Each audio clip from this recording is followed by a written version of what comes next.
Jumpa kembali di MT Journey Inspiration of Life. Pagi ini saya mau coba sharingkan teman-teman dengan temanya iman adalah kenal dan percaya pribadi Tuhan dengan melakukan firman dan hidupkan rohnya.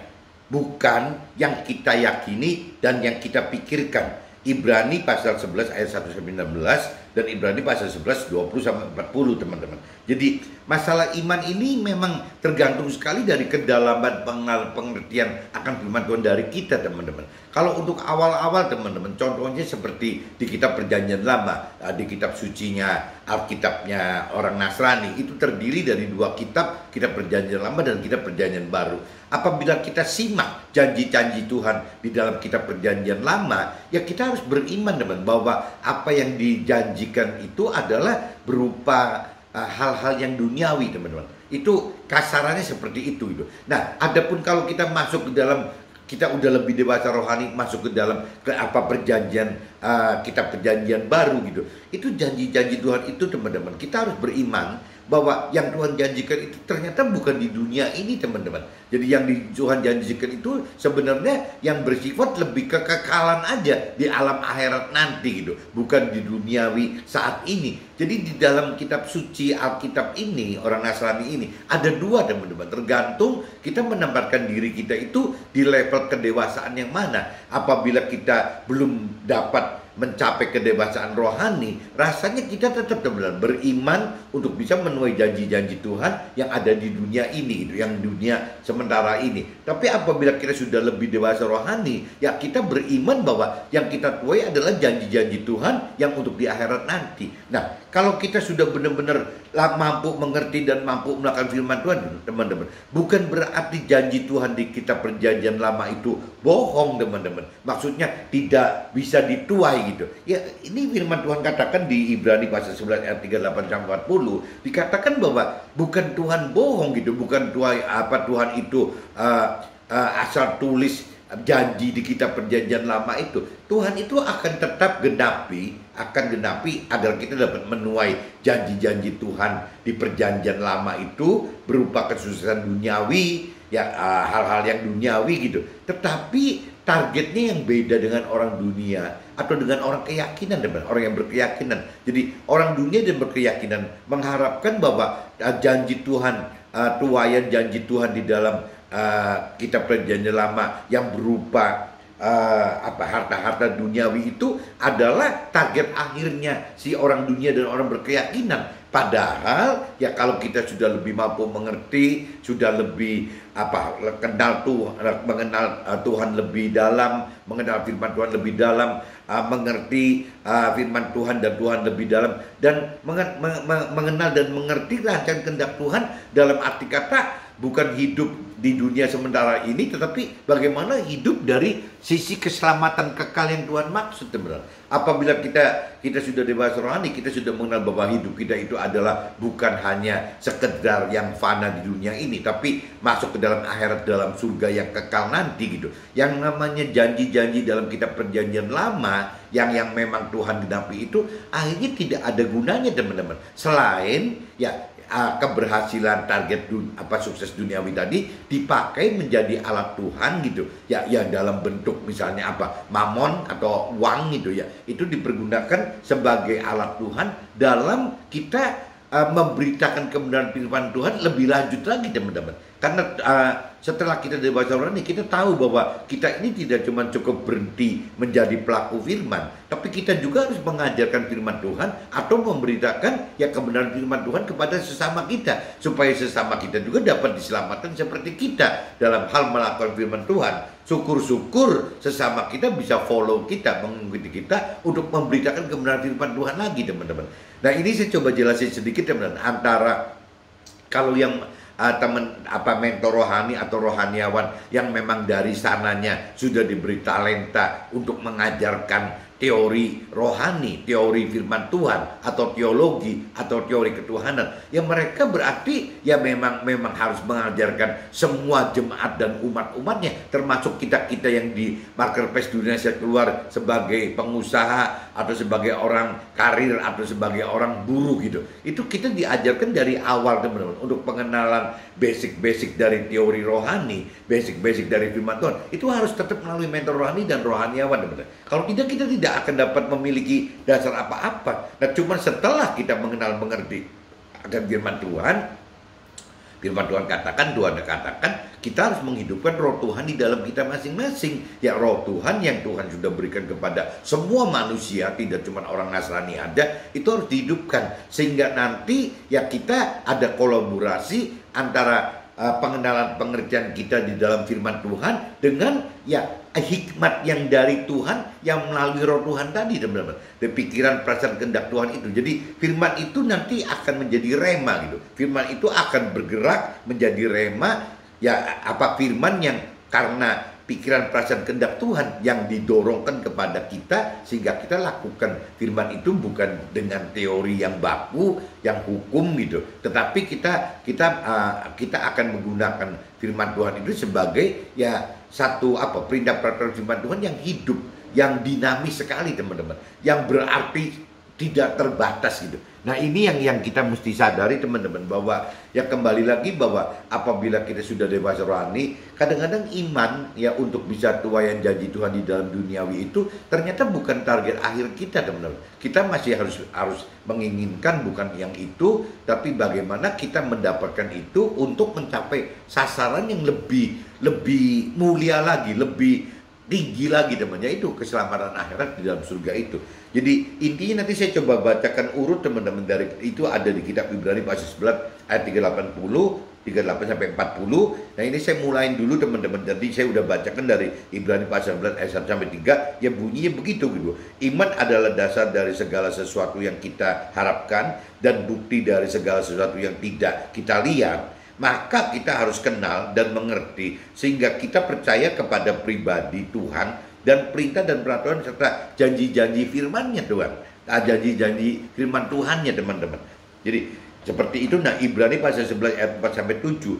Tanpa iman tidak mungkin orang berkenan kepada Tuhan itu. Sebab kita harus percaya bahwa Tuhan itu ada dan akan memberi upah berupa janji-janji firman-Nya bagi orang yang sungguh-sungguh mencari Tuhan dengan kenal dan mengerti serta melakukan apa yang dituliskan dalam firman-Nya. Nah, ini yang agak salah kaprah teman-teman. Jadi kalau banyak orang yang mengatakan bahwa ya saya beriman gitu, saya percaya kepada Tuhan, saya mengasihi Tuhan, saya taat kepada Tuhan. Nah, pertanyaannya di sini dikatakan gitu, ya kalau sampai kita tidak sungguh-sungguh mencari Tuhan dan tidak lebih dalam mengenal firman Tuhan, tidak mampu mengerti akan firman Tuhan, serta tidak berani melakukan firman Tuhan, ya ini nggak mungkin teman, nggak mungkin istilahnya kita memiliki iman yang benar, ya iman yang benar, iman yang berkenan bagi Tuhan gitu. Pasti tidak akan seperti itu, sebab kita tidak percaya Tuhan gitu, ya bahwa Tuhan itu ada, Tuhan itu benar-benar ada, dan Tuhan itu memang pengharapan kita gitu, ya untuk bisa memberikan upah sesuai janji-janji Tuhan. Nah, itu kalau kita benar-benar tidak bisa melakukan firman Tuhan, nah, arti percaya, arti berimannya jadi salah kaprah lagi teman-teman. Jadi ya cuman bicara percaya Tuhan, ya taat kepada Tuhan, mengasihi Tuhan, dasarnya itu hanya dari keyakinannya diri kita sendiri teman-teman, dari pikirannya kita diri sendiri, ya dari akalnya kita sendiri gitu. Jadi semua itu bukan dari dasar-dasar firman Tuhan secara pribadi atau firman Tuhannya, tapi dasarnya dari kembali lagi ke pribadi kitanya. Nah, ini karena kembali lagi ya hikmat yang satu bisa saja karena tidak mengenal firman Tuhan, atau kalaupun mengenal firman Tuhan tapi tidak mampu mengerti firman Tuhan, ataupun kalau mampu mengerti firman Tuhan tidak melakukan firman Tuhan teman. Ada tiga kemungkinan seperti itu gitu. Ya paling dasar kalau kita sudah tidak tidak punya niat untuk mau mencari Tuhan, mengasihi Tuhan gitu, ya rasanya untuk mengenal itu jadi tidak mungkin, teman-teman. Nah, waktu kita tidak mengenal lebih dalam akan firman Tuhan atau akan Tuhan pribadinya, ya kita tidak akan mengerti, teman, tidak mengerti Tuhan itu dari pikiran, perasaan, kehendak Tuhan, tapi dipaksakan ya pengertian Tuhan itu dari keyakinan pikiran kita, dari pikiran, perasaan, kehendak kita saja. Itu Tuhannya dipaksa seperti itu gitu. Ya Tuhan itu seperti ini loh, dipaksakan sesuai dengan keyakinan kita ya, atau apa yang kita pikirkan gitu. Selalu akan seperti itu, teman-teman. Sedangkan kalau yang Tuhan mau itu kan Tuhan kitanya yang menyesuaikan firman Tuhan itu dengan apabila hikmat yang dari Tuhan, dari pikiran, perasaan, kehendak Tuhan itu, bukan dari pikiran, perasaan, kehendak kita. Jadi beda sekali, teman-teman. Ibrani pasal 9 ayat 8 sampai 19. Iman itu adalah ketaatan kita menuruti perintah-perintah firman Tuhan, walaupun kita tidak tahu apa hasil dari ketaatan tersebut, karena kita tidak tahu akan arah dan cara serta tujuan yang Tuhan rancang dan kehendaki bagi kita yang melakukan firman-Nya. Rancangan Tuhan tidak dapat terduga oleh kita, karena Tuhan Maha Kuasa, sehingga tidak ada yang mustahil bagi Tuhan. Jadi rancangan kehendak Tuhan itu sulit sekali ditebak oleh kita, teman-teman. Jadi bahkan ada istilah, kalaupun kita mencoba mereka-reka, menebak-nebak gitu rencana dan rancangan dan kehendak Tuhan, Tuhan bisa saja, teman-teman, merubah apa yang sudah tertebak oleh kita gitu. Jadi percuma gitu, kita mendebak Tuhan itu percuma. Jadi apa yang kita rancangkan dan kehendaki itu seperti beda, itu seperti bumi, jarak antara bumi dan langit. Maksudnya jauh sekali gitu loh. Jadi kita ya satu-satunya jalannya cuma sekedar pasrah saja. Seperti cerita dari awal, cerita Nabi Musa gitu misalnya gitu ya. Ternyata Nabi Musa itu tidak bisa masuk dari Mesir hijrah ke Kanaan. Tapi untuk Nabi Musa tidak bisa menginjakkan kaki ke dalam Kanaan itu, teman-teman. Nah, kalau kita bicara dari sisi dari sisi apakah umatnya Nabi Musa tidak mencapai Kanaan gitu, dari Mesir hijrah ke Kanaan, nyampe, teman-teman. Bahkan meskipun ada beberapa orang senior yang dianggapnya tegar tengkuk, ya itu yang disisakan cuma Kaleb dan Joshua kalau nggak salah gitu, yang bisa masuk ke dalam kota Kanaan. Adapun Musanya tidak bisa, teman-teman. Nah, cuman kan balik lagi, kalau kita bicara dari sedikit persepsi, satu persepsi aja bahwa loh kok janji Tuhan gimana sih? Kok menyuruh, mengatur dan menyuruh Nabi Musa untuk bawa 2 juta umat gitu, jemaatnya pindah dari Mesir ke Kanaan, tapi kok Tuhan tidak penuhi janjinya ke Nabi Musa gitu. Nah, balik lagi, karena buat Tuhan, kalaupun Nabi Musa bisa masuk ke kota Kanaan, meninggal dunia, masuk kota Kanaan, itu tidak berarti, teman-teman. Karena Tuhan pengen sekali Nabi Musa itu bukan cuma berhenti di kota Kanaan. Tuhan pengen Nabi Musa itu bisa masuk ke dalam surga dan bisa benar-benar hidup bersama dengan Tuhan gitu. Ya itu tujuan Tuhan itu. Tapi kita tergantung, ya kalau cerita kita di manusia duniawinya gitu. Kalau kita meyakini, memikirkan hasil akhir dari Nabi Musa itu dari pikiran, perasaan, kehendak kita, tanpa mengenal kedalaman akan firman Tuhan, tanpa kemampuan mengerti akan firman Tuhan gitu, ya kita akan bisa menyalahkan Tuhan mungkin. Ya kenapa kok Tuhan bohongin Nabi Musa tidak bisa masuk ke dalam kota Kanaan? Padahal kalau buat Tuhan mudah sekali ya membuat Nabi Musa masuk ke dalam kota Kanaan, karena Tuhan itu Maha Kuasa. Tetapi kembali lagi, teman-teman, tidak ada, kalau dari sisi pendapat Tuhan, dari kacamata Tuhan, masuk sukses ke kota Kanaan itu, sukses duniawi itu tidak akan ada artinya, teman-teman. Karena targetnya Tuhan itu bukan mencari sukses duniawi, tapi bagaimana mencari keselamatan akhirat gitu di dalam sorga. Nah ini bedanya, teman. Jadi kalau Musa ini sudah level imannya tinggi, ya Nabi Musa akan tahu, tidak akan komplain kepada Tuhan, wah Tuhan lu bohong, dari Mesir mesti masuk Kanaan, kok malah saya tidak masuk ke dalam Kanaan gitu, kok malah jemaat dan umat saya masuk Kanaan. Nah itu kalau sampai ya Musa dengan pola pikir seperti itu. Tapi kalau Musa sudah dewasa rohani, berpikirnya akan berbeda, teman-teman, bahwa ya memang target yang Tuhan berikan itu setelah Musa lebih dewasa rohani. Nah Musa akan tahu bahwa target itu bukan di duniawi ini, tapi yaitu bukan target sukses duniawi, tapi target keselamatan di alam kekal. Itu yang nanti satu saat Musa akan tahu itu, dan termasuk kita juga teman-teman. Setelah kita dewasa rohani akan ada pengertian-pengertian baru yang seperti Nabi Musa itu teman-teman. Maksudnya gitu teman-teman. Jadi di Ibrani 11 ayat 8 sampai 19, iman itu adalah ketaatan kita menuruti perintah-perintah firman Tuhan walaupun kita tidak tahu apa hasil dan ketaatan tersebut, karena kita tidak tahu akan arah dan cara serta tujuan yang Tuhan rancang dan kehendaki bagi kita yang melakukan firman-Nya. Rancangan Tuhan tidak dapat terduga oleh kita karena Tuhan Maha Kuasa sehingga tidak ada yang mustahil bagi Tuhan. Ya, tadi ini cerita Musa itu maksudnya gitu teman. Jadi Musa pun apabila dia berpikir dan meyakini dengan pikiran dan keyakinan diri sendiri, jangan-jangan yang Musa itu cuman benar-benar mengharapkan bisa masuk ke dalam mendapatkan sukses duniawi di dalam Kanaan tadi, teman. Tapi kan ternyata tidak, bahwa Tuhan ajak Musa itu tidak mampir ke dalam dunia yang fana itu, tapi Tuhan mengajak Musa masuk ke dalam alam akhirat yang kekal di surga, teman-teman. Ibrani pasal 11 20 sampai 29. Oleh karena iman kita berani menderita daripada menikmati kesenangan dari dosa yang sementara ini, sebab pandangan hidupnya diarahkan kepada upah yang Tuhan janji-janjikan dalam firman-Nya, meskipun melihat yang tidak kelihatan. Jadi apabila kita sudah makin tinggi level iman kita, teman-teman, berarti kan harus disertai dengan semakin dalam pengenalan kita akan pribadi Tuhan dan firman Tuhan.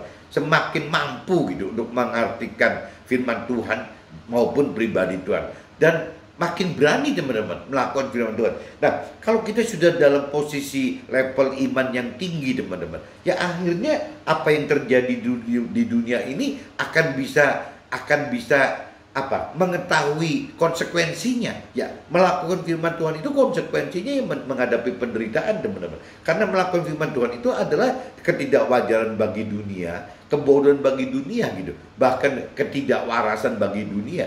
Jadi berapa kali gitu yang namanya Nabi Isa dikatakan sebagai orang gila gitu. Dan tidak cuma Nabi Isa, teman, banyak sekali rasul-rasul rasul-rasul gitu ya zamannya Nabi Isa gitu ya dikatakan seperti orang gila juga, teman. Dan jangan-jangan termasuk kita juga apabila kita memang benar-benar full berani melakukan firman Tuhan, ya kita pasti dianggap oleh dunia adalah orang-orang yang tidak wajar, teman. Dianggap orang yang bodoh, dianggap orang yang aneh, dianggap orang yang gila. Ya itu memang konsekuensinya seperti itu. Jadi dari zamannya nabi-nabi kita atau rasul-rasul kita sebelum zaman kita, ya memang semua juga menghadapi hal-hal yang seperti itu, teman. Nah, ujung-ujungnya teman-teman, karena dianggap tidak wajar, dianggap kebodohan, akhirnya tidak ada support dari sekitar kita, tidak ada dukungan dari sekitar kita, teman-teman. Dari masyarakat tidak didukung, dari komunitas kita sendiri juga tidak didukung, dari keluarga besar kita juga tidak didukung, teman-teman. Dari keluarga kecil, bahkan dari keluarga sendiri, ya istilah yang terdiri dari misalnya ada pasangan kita, ada anak kita, mantu kita, orang tua kita, mertua kita gitu, itu pun tidak terdukung, teman-teman, tidak akan bisa terdukung gitu. Jadi tidak mudah, teman-teman, untuk bisa melakukan firman Tuhan itu. Ya kita konsekuensinya akan mendapat cemooh, tindasan gitu, ya perlakuan yang nggak senonoh gitu. Ya memang seperti itu. Ya ujung-ujungnya menderita, teman-teman. Kita menderita, kita seolah dikucilkan gitu. Kita itu berbeda sendiri. Nah ini. Tapi yang heran, apabila level iman kita ini sudah terasa, udah tinggi, ya kita tetap tidak mau istilahnya bagaimana untuk berbuat wajar atau berbuat pintar seperti orang duniawi atau orang keyakinan inginkan. Kita tetap tidak mau seperti itu, teman-teman. Kenapa? Karena kita sudah makin mengenal, makin mengerti, dan memang sudah benar-benar mampu melakukan apa yang diperintahkan Tuhan, dan memang mendapatkan hasilnya, teman. Mendapatkan hasilnya meskipun ya masih berbentuk iman, berarti pengharapan gitu, pengharapan nanti, teman-teman. Dan kita makin ngerti bahwa betapa kecilnya arti sukses duniawi itu dibanding dengan ya betapa besarnya gitu, betapa mulianya ya target keselamatan di akhirat nanti, teman-teman. Nah ini semakin mengenal, mengerti, dan berani melakukan firman Tuhan, ini akan membawa kita ke level iman yang jauh lebih tinggi lagi, teman-teman. Nah, iman yang jauh lebih tinggi ini yang menyebabkan di dalam penderitaan tetap kita tidak mau berubah, tidak mau beranjak berubah untuk tidak melakukan firman Tuhan. Tetap saja kita melakukan firman Tuhan gitu. Maksudnya Ibrani pasal 11 ayat 20-29 seperti itu, teman-teman. Ibrani pasal 11 ayat 30 sampai 37. Iman didapat dengan alami proses hidup, dalam beroleh kekuatan, dalam kelemahan dan alami siksaan, tidak mau menerima pembebasan gitu, serta menderita. Jadi, serta menderita kekurangan dan kesesakan juga. Ya, siksaan demi pengharapan dapat keselamatan Tuhan yang di surga itu. Ya, ini balik lagi dengan penegasannya gitu. Jadi proses dalam iman itu seperti itu, teman-teman ya. Jadi kalau kita waktu kita beriman gitu, beriman kepada pribadi Tuhan, firman Tuhan, ya kita itu akan mengalami, meskipun kita mengalami kita mengalami siksaan, kita mengalami misalnya ada mengalami siksaan, tapi kita tidak memilih penderitaan, teman. Jadi kalau cerita di rangkai kata-katanya, iman didapat dengan alami proses hidup, dalam beroleh kekuatan, dalam kelemahan dan alami siksaan, tidak mau menerima pembebasan. Nah, itu loh, iman itu seperti itu, serta menderita kekurangan dan kesesakan juga siksaan demi pengharapan dapat keselamatan Tuhan yang kekal di dalam surga. Nah, itu iman itu seperti itu, teman, karena sudah tahu gitu apa upahnya gitu apabila kita tetap beriman meskipun menghadapi ya penderitaan, kesesakan segala macam dari dalam dunia ini, ada duka cita begitu. Ya tetap kita mesti hadapi itu, teman-teman. Nah, Ibrani pasal 11 ayat 38 sampai 40, dunia ini tidak layak bagi janji-janji Tuhan yang kekal. Sekalipun iman kita telah memberikan suatu kesaksian akan tuaian janji-janji duniawi saat ini, sebab Tuhan sediakan yang lebih baik bagi kita, yakni kesempurnaan hidup yang kekal di dalam surga nanti. Nah, ini tadi dibahas dari awal ya, apabila kita sudah dewasa rohani, kita akan tahu, teman-teman, apa sih janji-janji upah dari janji-janji Tuhan di dalam di dunia fana ini dengan apa yang Tuhan janjikan ya, target keselamatan kekal di dalam akhirat, dalam surga nanti. Jadi beda sekali antara dunia yang fana ini dengan akhirat yang kekal dalam surga nanti, teman-teman. Nah, meskipun bagi orang duniawi, bagi orang-orang yang berkeyakinan, kadang-kadang arti kekekalan dan fana itu tidak berbeda banyak, teman-teman. Padahal dalam realitanya kan yang namanya fana itu seperberapanya dari kekal, kan nggak bisa dihitung, teman. Berarti kan besar sekali, banyak sekali, beda sekali gitu. Tapi bagi orang dunia, hanya oleh karena ketertarikannya hal-hal target sukses duniawi, bahagia duniawi, dan pemenuhan hal-hal duniawi yang sifatnya fana ini gitu. Ya, manusia, orang dunia dan berkreasi memilih yang ini, teman-teman. Lebih banyak memilih ini gitu. Padahal udah tahu bahwa itu tuh fana, bahwa itu sementara gitu. Bahwa di dunia ini adalah hanya tempat proses kita ya untuk bisa menempati posisi yang tinggi di dalam akhirat, di dalam surga nanti, teman-teman. Itu kalau cerita kita melakukan kebenaran firman Tuhan loh. Tapi kalau kita bicara relatif, bisa melakukan, bisa tidak melakukan, ya konsekuensi dari dunia ini gitu terhadap alam akhirat, berarti akan ketemu dua peluang, teman. Satu, kebinasaan kekal di dalam neraka apabila tidak melakukan firman Tuhan, dan satu adalah keselamatan kekal di dalam surga apabila kita melakukan firman Tuhan. Nah, untuk melakukan firman Tuhan atau tidak menentukan masuk ke dalam kebinasaan kekal dalam neraka atau keselamatan kekal di dalam surga. Itu justru sekarang, teman, proses hidup di dunia saat ini gitu. Apabila kita tidak bisa hidup dengan sesuai apa yang Tuhan perintah peraturan dalam firman-Nya, ya kita pasti akan tergelincir ya masuk ke dalam kebinasaan kekal di dalam neraka. Tapi apabila kita melakukan firman Tuhan, ya kita akan masuk ke dalam keselamatan kekal di dalam surga. Nah, tinggal mungkin apabila kita lebih dalam mengerti akan firman Tuhan, di dalam surga pun nanti kita akan tahu bahwa ada levelnya, teman. Ternyata dalam surga itu ada levelnya. Level yang paling rendah di dalam surga yang menjadi rakyat jelata di dalam surga, teman, menjadi warga surga yang cuman ya menjadi jelata saja, biasa saja gitu. Orang yang melakukan firman Tuhan seperti itu gitu. Tapi bagi orang yang mengasihi Tuhan, taat kepada dan percaya kepada Tuhan, ya Tuhan pengen sekali orang-orang yang seperti ini tidak hanya berhenti sebagai rakyat jelata dalam surga. Ya, kenapa bisa masuk ke dalam surga? Karena melakukan firman Tuhan. Berarti semua juga akan bisa masuk ke dalam surga apabila melakukan firman Tuhan. Tapi bedanya teman-teman, apabila dalam hidup kita di dunia fana ini kita melakukan lebih dari melakukan firman Tuhan untuk pribadi kita, untuk diri kita sendiri, kita tapi juga mengajarkan firman Tuhan, seperti rohaniawan atau mentor rohani mengajarkan firman Tuhan, tapi juga harus melakukan firman Tuhan, teman-teman. Mentor rohani dan rohaniawan.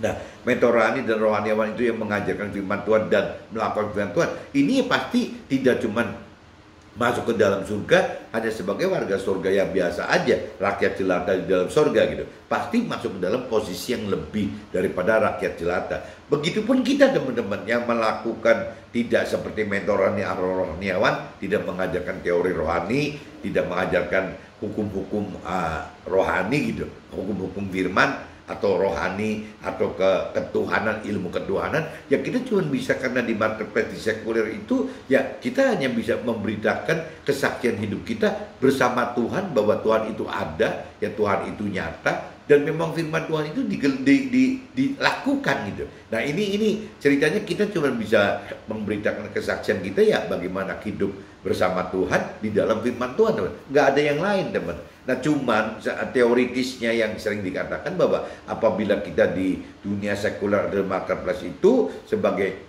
pengusaha atau orang karir atau buruh, harusnya teman-teman untuk bisa mengajak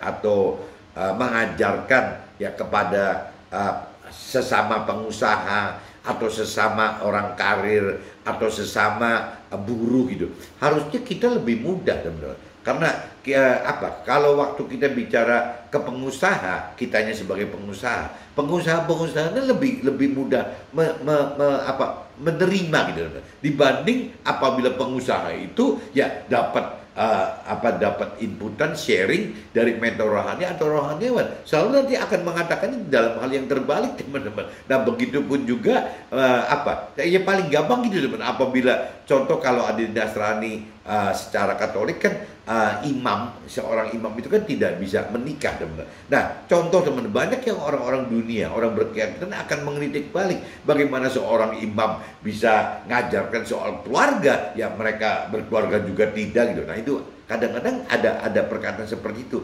Beda dengan istilahnya pengusaha atau orang karir atau buruh yang memang kita ini statusnya sama, activity kerjanya sama, dan kita juga dalam status yang bareng-bareng menikah gitu. Jadi apabila ada cerita problem keluarga, kita bisa lebih gampang dipercaya oleh teman-teman kita, teman-teman yang memang bareng-bareng berkeluarga juga, karena yang kita ceritakan juga kita rasakan, bukannya tidak kita rasakan. Nah ini kadang-kadang orang dunia, orang yang berkeyakinan kadang-kadang menuntut iman mentor rohani atau rohaniawan ini seperti dirinya gitu. Jadi kalau dirinya sebagai pengusaha, ya alangkah baiknya pengusaha yang ngomongin gitu. Ya apabila ini kaitannya dengan keluarga pengusaha, ya berarti pengusaha yang ngomongin gitu. Ya bisa lebih gampang terima si pengusahanya. Begitupun orang karir dan buruh, teman-teman. Jadi itu fungsinya kita. Kalau fungsinya mentor rohani dan rohaniawan kan jelas, teman-teman. Bagaimana mengajarkan kita yang awal di dunia sekuler, di marketplace itu harus tahu, teman-teman, basic teori-teori dasar dari rohani itu harus tahu gitu. Tetapi Tuhan sekali lagi ajarkan, setelah kita mengerti akan firman Tuhan, Tuhan pengen kita menghidupkan roh Tuhan di dalam kita sendiri, supaya nanti roh Tuhan itu yang menjadi guidance kita dalam mengenal lebih dalam akan firman Tuhan, ya bagaimana mengerti akan firman Tuhan, bahkan mempraktekkan, bahkan melakukan firman Tuhan bersamaan dengan roh Tuhan tadi gitu. Nah waktu roh Tuhan hidup di dalam setiap kita, ya baik itu mentor rohani, rohaniawan, atau misalnya pengusaha, orang karir atau buruh, apabila roh Tuhan sudah hidup di dalam situ, ya kita rasanya tidak cuma melakukan firman saja dalam hidup ini, tapi kita juga ya ya mengajarkan firman Tuhan atau memberitakan kesaksian akan firman Tuhan tadi, teman-teman. Nah, ini Tuhan harapkan apabila kita melakukan baik mentor rohani atau rohaniawan melakukan firman Tuhan dan juga mengajarkan firman Tuhan, dan kita juga sama dengan orang-orang di marketplace dunia sekuler itu sebagai pengusaha karir dan buruh juga melakukan firman Tuhan untuk pribadi kita dan juga memberitakan kebenaran firman Tuhan dengan cara memberikan kesaksian. Tuhan janji ya akan memberikan upah di dalam alam akhirat, di dalam surga nanti, adalah posisi kita di atas daripada warga surga yang biasa, sebagai warga jelata surga yang biasa-biasa itu gitu. Kita akan diposting lebih tinggi, atau mungkin bisa diartikan kita menjadi timnya Tuhan di dalam kerajaan surga, atau bahkan kita bisa menjadi keluarga Tuhan di dalam surga. Itu upah yang Tuhan janjikan bagi pelaku firman dan juga memberitakan kebenaran dan kesaksian Tuhan itu, atau mengajarkan Tuhan dengan tetap melakukan firman Tuhan itu, adalah janjinya seperti itu, teman. Dan apa yang kita dapat itu adalah sifatnya kekal, teman. Beda sekali dengan kalau kita bicara orang yang menargetkan diri dalam hal sukses duniawi, itu kan tertinggal, teman. Tertinggal di dunia. Tidak ada satupun hal yang dihasilkan oleh di dalam dunia ini yang akan bisa terbawa masuk ke dalam alam akhirat, dalam surga ini. Nggak ada, teman. Bahkan masuk ke dalam neraka pun tidak bisa terbawa kok. Yang namanya hasil-hasil duniawi itu, target sukses duniawi itu tidak bisa terbawa, teman. Nah, ini kalau dari sisi firman Tuhan, jadi apa artinya sih kok kita uber itu gitu? Ya sama aja kalau cerita kekal gitu ya. Kalau kita bicara cerita Nabi Musa tadi dalam skup duniawi, kita bisa katakan kok janji Tuhan bohong ya, Nabi Musanya kok nggak masuk ke Kanaan gitu. Tapi kalau bicara janji kita dari persepsinya bukan dari duniawi, persepsinya dari kekekalan, bukan dari duniawi yang fana gitu ya, tapi dari kekekalan yang Tuhan maksud gitu. Ya Tuhan tidak berhenti setting Nabi Musa tidak masuk ke dalam Kanaan, tapi Tuhan sudah setting Nabi Musa masuk ke dalam sorga gitu, bukan ke Kanaan. Jadi kalau cerita Kanaan yang bagi orang duniawi adalah ya katanya negara gitu, negeri yang penuh susu dan madu. Itu kalau cerita dari sisi rohani katakan seperti itu. Ya kembali lagi kan, berarti kan yang karakternya sifatnya duniawi itu di Kanaan bisa didapat. Tapi kalau kita bicara yang sifatnya kekekalan, yang akhirat, yang surga gitu, yang rohani, itu tidak bisa didapat di Kanaan di dalam dunia ini, tapi bisa didapat di dalam Kanaan di dalam surga nanti, di akhirat nanti, ya surga itu gitu, teman. Jadi bedanya gitu, teman-teman. Ini kembali ya, setelah kita dewasa rohani pun kita akan tahu bahwa kita ini ternyata bukan ditargetkan oleh Tuhan itu hidup di dunia yang fana ini, ya dalam arti kata hanya target sukses duniawi, bahagia duniawi, dan pemenuhan nafsu duniawi. Bukan itu, teman-teman. Jadi target kita itu boleh-boleh aja kita dapatkan itu, tapi tetap dengan target yang Tuhan inginkan adalah bagaimana kita mendapatkan target keselamatan akhirat, bagaimana bisa hidup damai sejahtera di akhirat, bagaimana bisa hidup di dalam surga gitu. Syukur-syukur menjadi timnya Tuhan, atau di posisi tinggi, atau bahkan menjadi keluarga Tuhan di dalam kerajaan surga. Itu loh yang Tuhan inginkan itu. Sehingga yang namanya arti sukses duniawi ini gitu ya tidak diartikan sebagai target akhirnya kita, target kalau kita, tapi hasil dari duniawi ini kan tidak bisa terbawa ke alam akhirat, teman. Jadi akhirnya ya kita manfaatkan ya hasil-hasil duniawi ini sebagai ya untuk alat mensupport, yaitu bagaimana kita mengajarkan bagi mentor rohani dan rohaniawan, atau memberitakan firman Tuhan bagi sesama kita. Itu kita menggunakan dana-dana yang dari sukses duniawi tadi, teman-teman. Jadi mestinya seperti itu, teman-teman. Nah, ini pagi ini saya ngajak pengertian kita mesti diangkat, teman-teman, bahwa janji Tuhan itu ternyata tidak berhenti. Kalau kita bicara level kita belum dewasa rohani, mungkin janji Tuhan itu ya terkesan seolah-olah cuma berhenti di duniawi saja, teman-teman. Yang itu, yang cerita janji-janji upah, janji-janji di kita perjanjian lama itu, ya banyaknya hal duniawi semua kok, teman-teman. Tapi apabila kita sudah masuk ke dalam level dewasa rohani, akan berubah, teman-teman. Kita dapatkan nggak sukses duniawinya? Dapat kok, nggak ada problem gitu. Cuma itu sebagai tambahan aja ya, untuk menjadi alat supporting dalam hal ya melakukan firman Tuhan lebih lanjut kepada sesama kita, teman-teman. Istilahnya begitu. Nah ini di dalam draft ini teman-teman saya jadi simpulkan di sini yang teman-teman mesti simak itu apabila sudah lebih dewasa rohani ya di kitab Ibrani pasal 11 ayat 38 sampai 40 ya dunia ini tidak layak bagi janji-janji Tuhan yang kekal sekalipun iman kita telah memberikan suatu kesaksian akan doayan janji-janji duniawi saat ini sebab Tuhan sediakan yang lebih baik bagi kita yakni kesebenarnya hidup yang kekal di dalam surga nanti. Ya ini teman-teman yang mesti kita camkan apabila kita dewasa rohani itu ya kita akan dapatkan janji Tuhan yang seperti ini teman di kitab Ibrani pasal 11 ayat 38 sampai 40. Nah ini saya coba masuk ke dalam firmannya dulu saja teman-teman takutnya tertinggal gitu. Jadi kita baca kitab Ibrani pasal 11 teman-teman. Saksi-saksi iman gitu. Iman adalah dasar dari segala sesuatu yang kita harapkan dan bukti dari segala sesuatu yang tidak kita lihat. Nah ini teman-teman coba camkan pelan-pelan. Iman ya adalah dasar dari segala sesuatu yang kita harapkan. Iman adalah dasar dari segala sesuatu yang kita harapkan. Tapi bukti dari segala sesuatu yang kita tidak lihat gitu karena iman itu belum terlihat. Jadi kita mengharapkan sesuatu yang belum kita lihat gitu. Itu adalah iman teman-teman. Seperti kita cerita, kita lihat Tuhan Allah yang kita tidak pernah lihat Tuhan Allah kok. Ya tapi kenapa kita percaya? Karena kita beriman gitu. Ya beriman bahwa kita berharap ya lewat janji-janji Tuhan kita dapat melihat Tuhan gitu. Sebab oleh imanlah telah diberikan kesaksian kepada nenek moyang kita. Karena iman kita mengerti bahwa alam semesta telah dijadikan oleh firman Allah. Sehingga apa yang kita lihat telah terjadi dari apa yang tidak dapat kita lihat. Nah ini kembali lagi menjadi firman Allah itu benar-benar dasar dari segala sesuatu hidup kita teman-teman. Jadi apabila kita hidup tidak dengan dasar firman Tuhan, makanya kita tidak akan mendapatkan peta kebenaran hidup teman-teman di dunia ini gitu.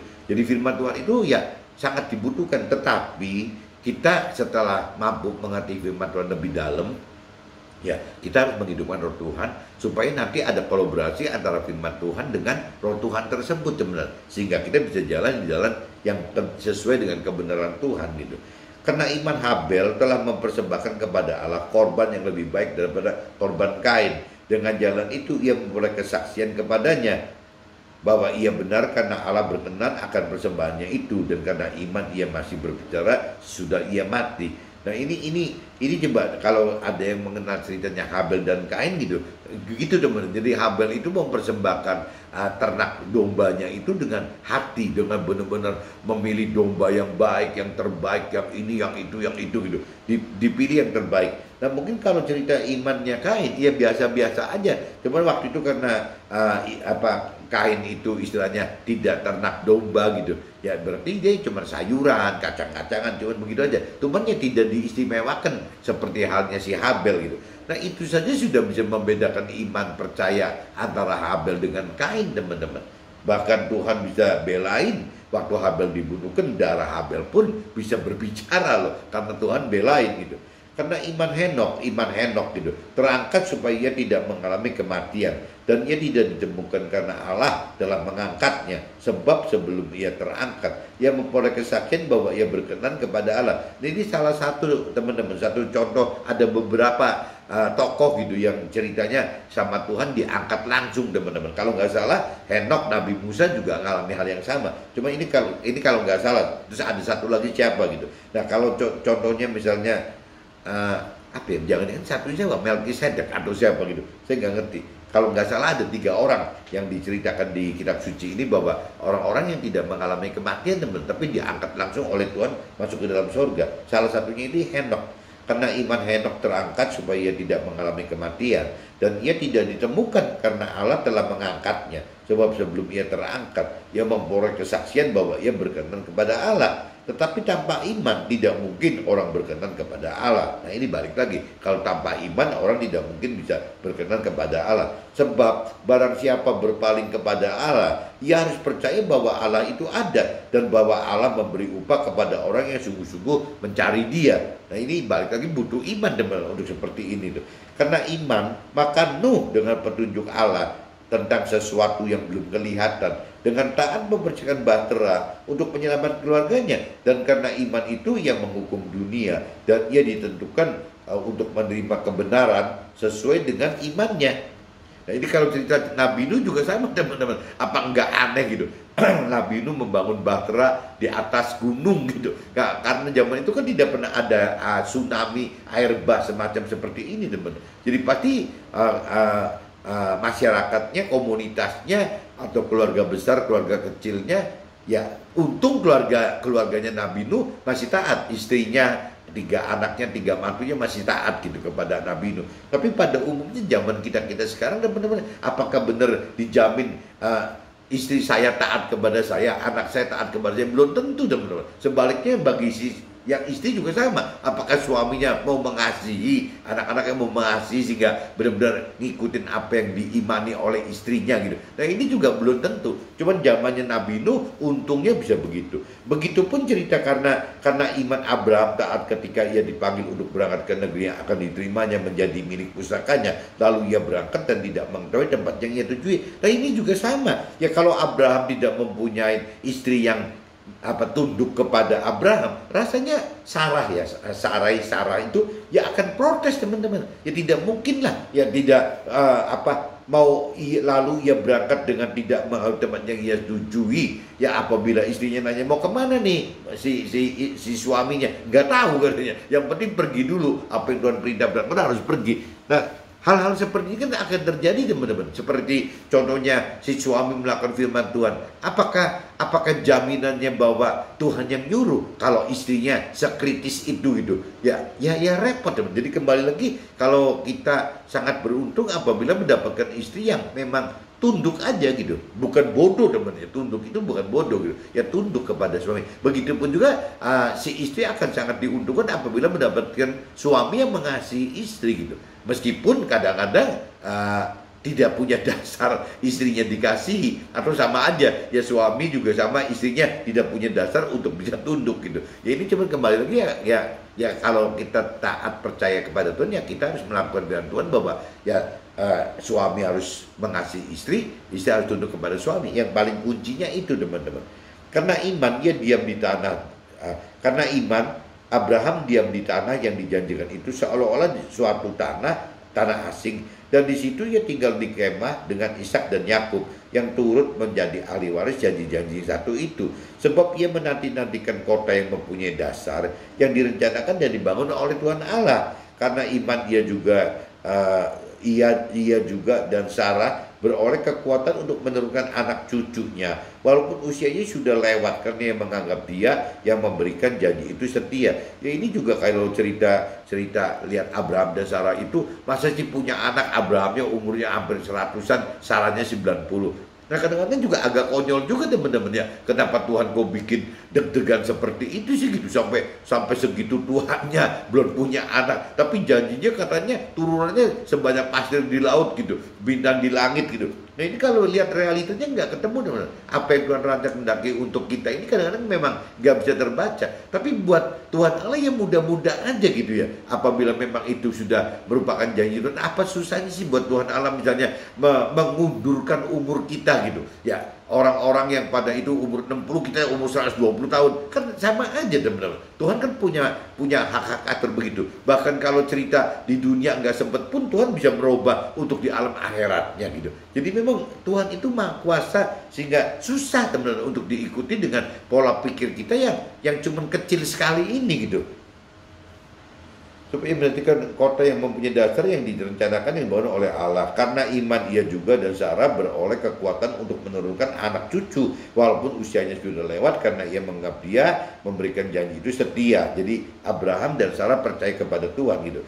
Itulah sebabnya maka dari satu orang, malahan orang yang telah mati pucuk karena umurnya sudah hampir 190 sih Sarahnya, terpancar keturunan besar seperti bintang di langit dan seperti pasir di tepi laut yang tidak terhitung banyaknya. Ini janji Tuhannya kan seperti itu teman. Padahal Sarahnya 90 dan Abraham hampir 100 itu belum punya anak satu pun juga gitu loh. Di dalam iman mereka semua ini telah mati sebagai orang-orang tidak memperoleh apa yang dijanjikan itu, tetapi yang hanya dari jauh melihatnya dan melambai-lambai kepadanya dan mengakui bahwa mereka adalah orang-orang asing dan pendatang di bumi ini. Sebab mereka yang berkata demikian menyatakan bahwa mereka dengan rindu mencari suatu tanah air, dan kalau sekiranya dalam hal itu mereka mengingat akan tanah asal yang telah mereka tinggalkan, maka mereka cukup mempunyai kesempatan untuk pulang ke situ. Jadi apabila Abraham sudah merantau begitu merasa tidak ada harapan, sebenarnya kan Abraham bisa saja ya balik lagi ke tempat asalnya, atau si Sarah yang usul gitu. Tapi ternyata Abraham dan Sarah tidak melakukan itu, tetap dia itu taat dan percaya terus melangkah terus gitu. Meskipun kalau ada cerita firman begini berarti bisa saja Abraham dan Sarah itu goyah ya ingin berbalik sebagai manusia lamanya lagi gitu, tidak menjadi manusia baru gitu. Dan kalau sekiranya dalam hal itu mereka ingat akan tanah asal yang telah mereka tinggalkan, mereka cukup mempunyai kesempatan untuk pulang ke situ. Nah ini kembali lagi, jadi kita juga hati-hati teman-teman. Bisa kita ingin menjadi manusia baru, tapi bukannya tidak ada peluang kita bisa menjadi manusia lama, bisa teman-teman. Tapi Abraham dan Sarah tidak melakukan itu gitu. Tapi sekarang mereka merindukan tanah air yang lebih baik, yaitu satu tanah air surgawi. Sebab itu Allah tidak malu disebut Allah mereka, karena ia telah mempersiapkan sebuah kota bagi mereka. Karena iman maka Abraham tak kala ia dicobai mempersembahkan Ishak, ia yang telah menerima janji itu rela mempersembahkan anaknya yang tunggal. Padahal Ishak itu kan janji Tuhan juga ya, tapi Tuhan juga yang menyuruh mengorbankan. Ya itu yang hebatnya Abraham begitu gitu loh. Ya, walaupun kepadanya telah dikatakan keturunan yang berasal dari Ishaklah yang akan disebut keturunanmu. Karena ia berpikir, nah kenapa Abraham kok bisa seberani itu mengorbankan Ishak? Ya karena kembali lagi, ya saking percaya dan taatnya, jadi kadang-kadang mungkin dianggapnya bodoh. Ya si Abraham itu dianggap bodoh oleh dunia karena Abraham berpikir bahwa Allah berkuasa membangkitkan orang-orang sekalipun dari orang yang mati, dan dari sana ia seakan-akan telah menerimanya kembali. Jadi dari pola pikirnya Abraham, kenapa Abraham berani korbankan Ishak? Karena buat Abraham, ya buat Tuhan apa susahnya sih gitu. Kalaupun Abraham disembelih mati gitu, toh dibangkitkan lagi sama Tuhan Allah juga mudah-mudah saja gitu. Nah ini pola pikir seperti ini dianggap dunia itu bodoh sekali teman-teman. Ya dunia mana mau sih yang Ishaknya disembelih dulu baru punya iman gitu. Kalau Abraham berani teman-teman. Karena ia berpikir bahwa Allah berkuasa membangkitkan orang-orang sekalipun dari antara orang mati. Jadi bisa aja Tuhan Allah membangkitkan si Ishak yang sudah dikorban itu, disembelih itu, dan dari sana ia seakan menerimanya kembali dan mengimani yang dipercaya itu diimani gitu ya, itu termasuknya iman teman-teman. Karena iman maka Ishak sambil memandang jauh ke depan memberikan berkat kepada Yakub dan Esau. Karena iman maka Yakub ketika hampir waktunya akan mati memberkati kedua anak Yusuf, lalu menyembah sambil bersandar pada kepala tongkatnya. Karena iman maka Yusuf menjelang matinya memberitakan tentang keluarnya orang-orang Israel dan memberi pasal tentang tulang belulangnya. Karena iman maka Musa setelah ia lahir disembunyikan selama 3 bulan oleh orang tuanya, karena mereka melihat bahwa anak ini elok rupanya dan mereka tidak takut akan perintah raja. Karena iman maka Musa setelah dewasa menolak disebut anak putri Firaun, ya karena ia lebih suka menderita sengsara dengan umat Allah daripada untuk sementara menikmati kesenangan dari dosa. Itu Musa loh. Ia menganggap penghinaan karena Nabi Isa sebagai kekayaan yang lebih besar daripada semua harta Mesir, sebab pandangannya ia arahkan pada upah. Nah ini kalau di universalkan, ia menganggap penghinaan karena firman Tuhan sebagai kekayaan yang lebih besar daripada semua harta Mesir, sebab pandangannya ia arahkan kepada upahnya dari firman Tuhan tersebut teman-teman. Karena iman maka ia telah meninggalkan Mesir dengan tidak takut akan murka raja. Ia bertahan sama seperti ia melihat apa yang tidak dikelihatan. Karena iman maka ia mengadakan Paskah dan pemercikan darah supaya pembinasaan anak sulung jangan menyentuh mereka. Karena iman maka mereka telah melintasi Laut Merah sama seperti melintasi tanah kering, sedangkan orang-orang Mesir tenggelam ketika mereka mencobanya juga. Ini di Al-Quran juga teman saya, keluarga saya di Muslim sering katakan hal ini teman-teman. Karena iman maka runtuhlah tembok-tembok Yeriko setelah kota itu dikelilingi 7 hari lamanya. Karena iman maka Rahab perempuan sundal itu tidak turut binasa bersama-sama dengan orang-orang durhaka. Karena ia telah menyambut pengintai-pengintai itu dengan baik. Dan apalagi yang harus aku sebut, sebab aku akan kekurangan waktu apabila aku hendak menceritakan tentang Gideon, Barak, Simpson, Yefta, Daud, Samuel, dan para nabi yang lain, yang karena iman telah menaklukkan kerajaan-kerajaan, mengamalkan kebenaran, menutup mulut-mulut singa, memadamkan api-api yang dahsyat. Mereka telah luput dari mata pedang, telah beroleh kekuatan dalam kelemahan, telah menjadi kuat dalam peperangan, dan telah memukul mundur pasukan-pasukan tentara asing. Ibu-ibu telah menerima kembali orang-orang yang telah mati, sebab dibangkitkan. Tetapi orang-orang yang lain membiarkan dirinya disiksa dan tidak mau menerima pembebasan, supaya mereka beroleh kebangkitan yang lebih baik. Ada pula yang diejek dan didera, bahkan yang dibelenggu dan dipenjarakan. Mereka dilempari, digergaji, dibunuh dengan pedang. Mereka mengembara dengan berpakaian kulit domba dan kulit kambing sambil menderita kekurangan, kesesakan, dan siksaan. Dunia ini tidak layak lagi bagi mereka. Mereka mengembara di padang gurun dan di pegunungan, dalam gua-gua dan celah-celah gunung. Dan mereka semua tidak memperoleh apa yang dijanjikan itu, sekalipun iman mereka telah memberikan kepada mereka suatu kesaksian yang baik. Sebab Allah telah menyediakan sesuatu yang lebih baik bagi kita. Tanpa mereka tidak dapat sampai kepada kesempurnaan itu. Nah, ini tadi dikatakan bahwa janji Tuhan itu lebih larinya untuk cerita nanti, teman-teman. Nah, ini pagi ini, teman-teman, jadi dasar dari tema ini adalah iman adalah kenal dan percaya pribadi Tuhan dengan melakukan firman dan hidupkan rohnya, bukan yang kita yakini sendiri atau kita pikiri sendiri. Oke, teman-teman, see you, bye-bye.